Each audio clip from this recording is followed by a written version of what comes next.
Kalen threw himself into the path of the white-hot plasma bolt, the smell of his own burning uniform filling his lungs as the Empress's scream echoed through the garden. The world stalled in a flash of blinding violet light. Beneath the ozone and the scent of scorched synth wool, a soldier's only thought was whether the barrier of his own flesh would be enough to stop the searing heat before it reached her. If you want to see if Kalen survives the assassin strike, make sure to subscribe and stay tuned for the next update. Now, let's see how a simple guard ended up standing between a queen and a killer. 6 standard weeks earlier, the hardest part of Kalen's day had been the monotonous hum of the Zenith Station transit elevators. He had been just another veteran with a scar on his temple and a high-paying security contract. A man looking for a quiet post after a decade of frontier wars. The job was supposed to be simple, provide an extra layer of muscle for a diplomatic summit that was more about trade routes than life and death. Zenith Station was a marvel of suspended glass and rotating rings, a neutral ground where a dozen species traded air and secrets. Kalen spent his first 3 shifts memorizing the vent layouts and the shift rotations of the High Chancellor's personal guard. He was a professional, a shadow in a charcoal gray uniform, but the professional mask shattered the moment he was assigned the inner sanctum of Empress Alara. She had been walking through the grand atrium, a trailing cloak of woven starlight following her every step, when her gaze locked onto his. The Empress stopped. Her attendants nearly collided with her as she went pale, her hand flying to the throat of her gown. In that moment, Kalen didn't see a monarch. He saw a woman who had just looked into the eyes of a ghost. "Valerius," she whispered.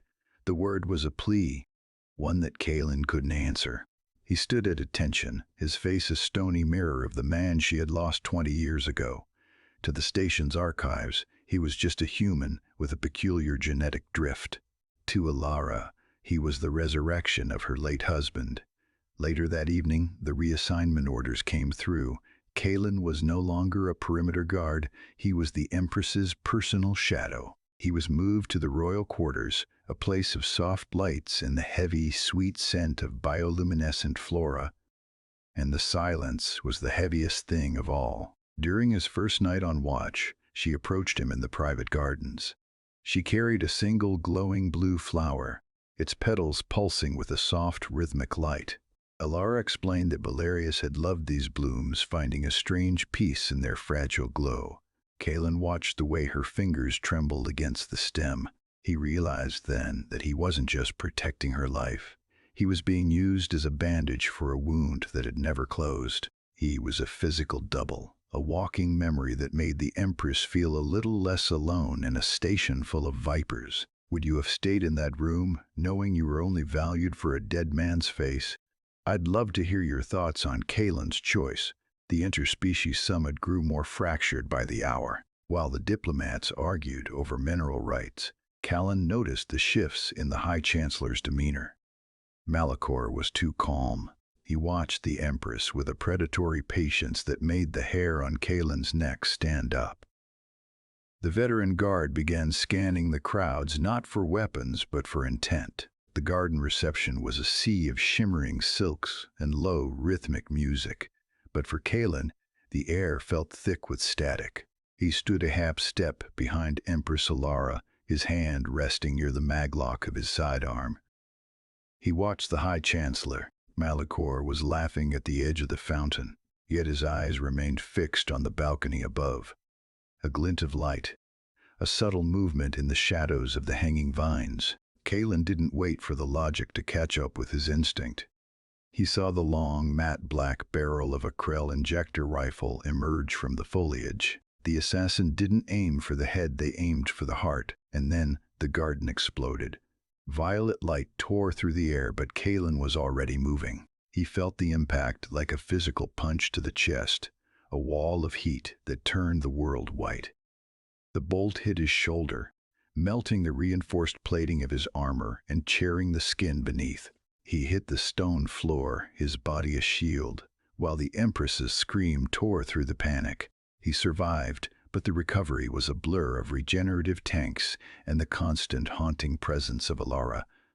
She sat by his bedside, the blue flower now wilted, but still clutched in her hand. It was during these feverish nights that Kaelin saw the date of the encrypted final transmission from Prince Valerius that the Empress had hidden from the Council.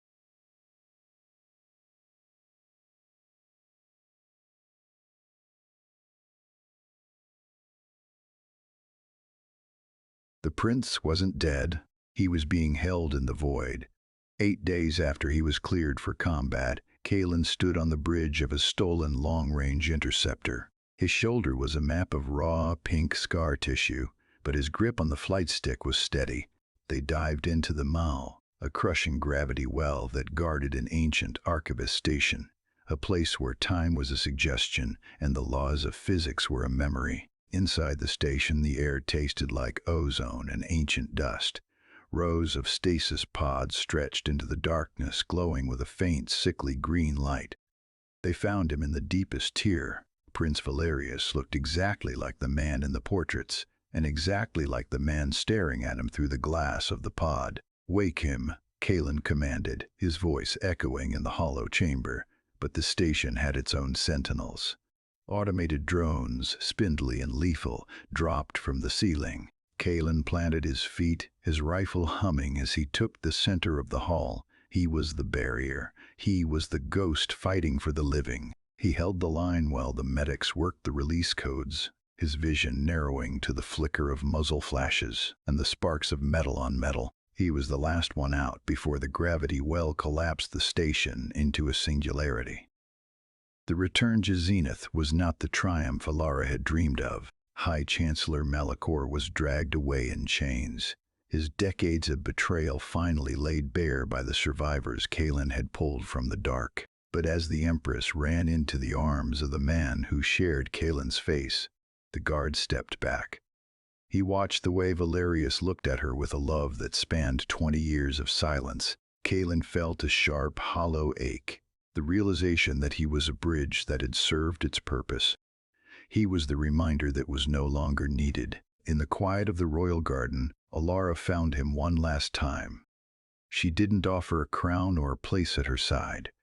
She held out a fresh blue flower, its light vibrant and steady. "You gave me back my life," she said softly, "but you deserve your own." Kaelin took the bloom. He looked at the stars, no longer seeing a battlefield, but a frontier. He wouldn't be a shadow in a palace. He would be the one who found the others lost in the deep. The flower's glow reflected in his eyes as he walked toward his new ship. The petals, a soft, flickering promise of a path that belonged to him alone. "I wonder, if you had the chance to find someone lost to time, would you take it, even if it meant losing your place in their world?" Thank you for walking this path with Kaelin. Until the next transmission, keep your eyes on the horizon.